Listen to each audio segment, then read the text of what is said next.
살다 보면 문득 그런 생각이 들 때가 있죠. 정의란 과연 존재하는 걸까? 특히 정말 힘든 고통의 순간에 하나님은 왜 아무 말씀도 안 하시는 것처럼 느껴질까요? 오늘 바로 이 아주 오래되고 또 근본적인 질문을 가지고 성경에서 가장 심오한 책, 욥기 속으로 함께 들어가 보려고 합니다. 구체적으로는 24장에서 33장까지를 깊이 들여다볼 거예요.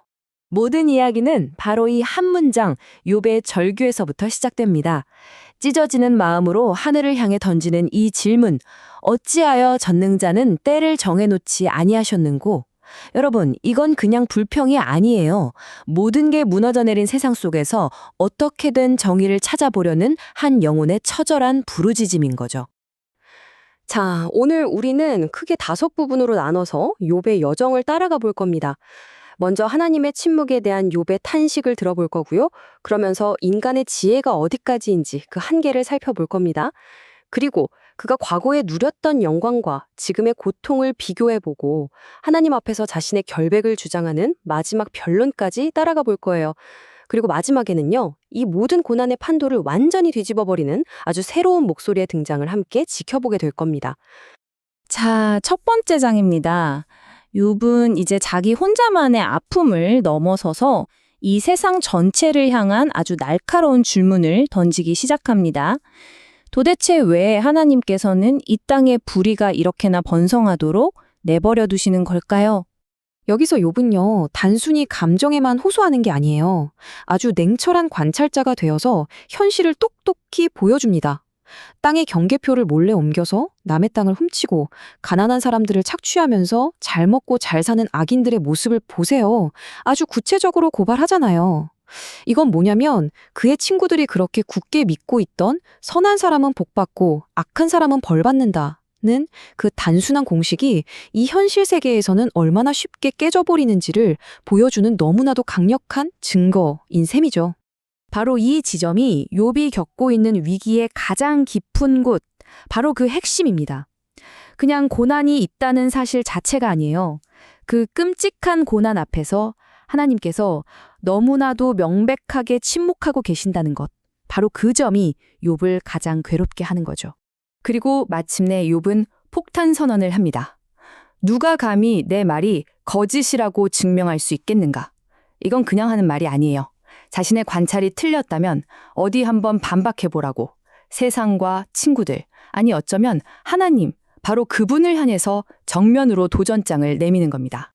자, 이렇게 욥이 강력하게 나오니까 친구들의 논리는 이제 힘을 다 잃어버렸습니다. 이제 논쟁은 완전히 새로운 국면으로 접어들어요. 욥은 더 이상 인간들과의 말싸움을 넘어서서 진짜 지혜, 참된 지혜가 과연 어디에 있는지 그 근원을 찾아 나서는 아주 시적인 탐구를 시작합니다. 그러니까요, 여기서 핵심은 뭐냐면 기존의 지혜, 전통적인 지혜가 완전히 실패했다는 겁니다. 빌다시 하는 말을 보세요. 뭐 하나님은 위대하시고 인간은 벌레에 불과하다. 굉장히 고상하게 들리죠. 하지만 결국 욥의 실제적인 고통에는 아무런 위로도 해답도 주지 못해요. 오히려 인간의 존엄성마저 짓밟아버리는 정말 쓸모없는 신학일 뿐인 거죠. 친구들과의 논쟁이 부질없다는 걸 깨달은 욥은 이제 방향을 완전히 바꿉니다. 아, 내가 찾는 답은 이런 인간적인 토론으로는 절대 찾을 수 없구나. 이걸 깨닫고는 완전히 새로운 질문을 던지기 시작하는 거죠. 바로 이 구절이 욥의 생각에 엄청난 전환점이 왔다는 걸 아주 명확하게 보여주는 부분입니다. 보세요. 인간은 땅을 파서 온갖 보물은 다 찾아낼 수 있어요. 하지만 진짜 지혜는 그런 게 아니라는 거죠. 참된 지혜는 오직 주를 경외하고 악을 떠나는 것, 즉 하나님과의 관계 속에 뿌리를 둔 하나님이 주시는 선물이라는 결론에 이르게 되는 겁니다. 정말 놀라운 통찰이죠? 자, 이제 3번째 장입니다. 여기서 욥은 정말 가슴 아프게 축복으로 가득했던 자신의 과거와 이 고통스러운 현재를 나란히 놓고 비교합니다. 그러면서 자신이 잃어버린 것들이 얼마나 소중했는지 그 상실의 깊이를 우리에게 남김없이 보여줍니다. 이 대조를 한번 보세요. 그가 경험한 사회적인 추락이 얼마나 끔찍한지 느껴지시죠? 예전에는 도시에서 가장 존경받던 인물, 모두가 우러러보던 사람이었는데 이제는 사회의 가장 낮은 계층, 심지어 자기 양떼를 지키는 개만도 못하게 여겼던 사람들의 자식들에게까지 조롱과 경멸의 대상이 되어버린 겁니다. 그런데 사회적인 추락보다 더 고통스러운 건 바로 이 영적인 충격입니다. 예전에는 하나님의 우정이 자기 장막 위에 머물렀다고 고백했잖아요. 그토록 친밀하고 따뜻했던 하나님의 임재가 이제는 자신을 공격하고 대적하는 아주 잔혹하고 적대적인 힘처럼 느껴지게 된 거죠. 정말 끔찍한 반전입니다. 한때의 기쁨과 감사의 연주로 가득했던 그의 인생이 이제는 슬픔과 통곡의 장송곡이 되어버렸다는 이 표현. 정말 욥의 그 완전하고도 총체적인 절망을 이보다 더 완벽하게 요약할 수는 없을 겁니다. 이제 욥은 자신의 추락에 대한 설명을 마치고 마지막 변론을 시작합니다. 바로 하나님 앞에서 자신의 결백을 증명하기 위해 엄숙한 맹세를 하는 거죠. 욥기의 변론 중 가장 장엄하고 비장한 부분이 펼쳐집니다. 욥은 자기 삶을 하나하나 체계적으로 돌아보면서 맹세합니다. 첫째, 나는 눈으로 죄를 짓지 않았다. 정결함을 지켰다. 둘째, 나는 가난한 자와 약한 자를 외면하지 않았다. 사회적 정의를 실천했다. 셋째, 나는 돈을 의지하지 않았고 원수가 망하는 것을 기뻐하지도 않았다. 나의 진실성을 보아달라.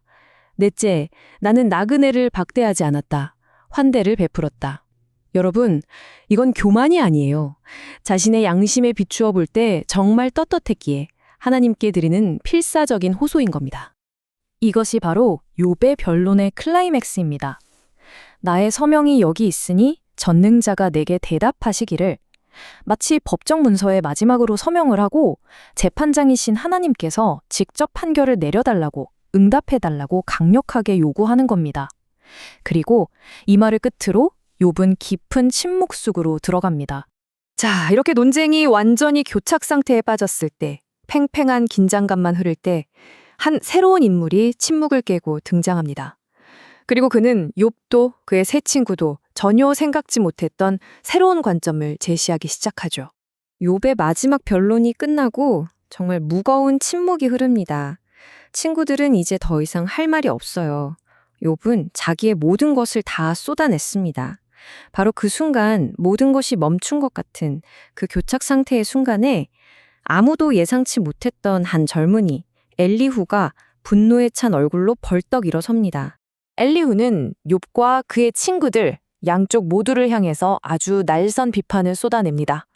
그는 지혜란 나이에서 오는 게 아니라 하나님의 영으로부터 오는 거라고 선포해요. 그리고 이제 자기가 이 인간들의 지루한 논쟁을 뛰어넘는 완전히 새로운 관점을 제시하겠다고 담대하게 나서는 겁니다. 바로 이 지점이 이 이야기의 결정적인 전환점입니다.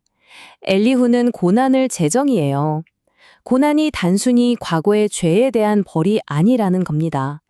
오히려 하나님께서 우리의 주의를 끌고 우리를 교만에서 지키고 죽음에서 구원하시기 위해 사용하시는 일종의 소통 도구일 수 있다는 거죠.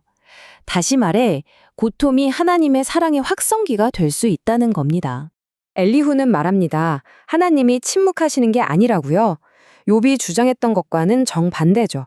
오히려 하나님은 계속해서 말씀하시는데 인간이 그분의 목소리에 관심이 없거나 꿈이나 환상, 심지어는 이 육체의 고통을 통해서 오시는 그 메시지를 알아차리지 못하는 거라고 지적하는 겁니다.